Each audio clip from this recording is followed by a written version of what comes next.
This video is going to show how to create a smart PDF of the schematic. To make the PDF easier to read, select Options Preferences from the menu.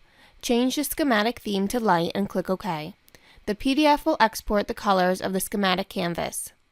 Select File, Export from the menu and select PDF. If this is your first time generating a smart PDF, you may need to download GoScript. You will see this red text. Click on the link and download GoScript.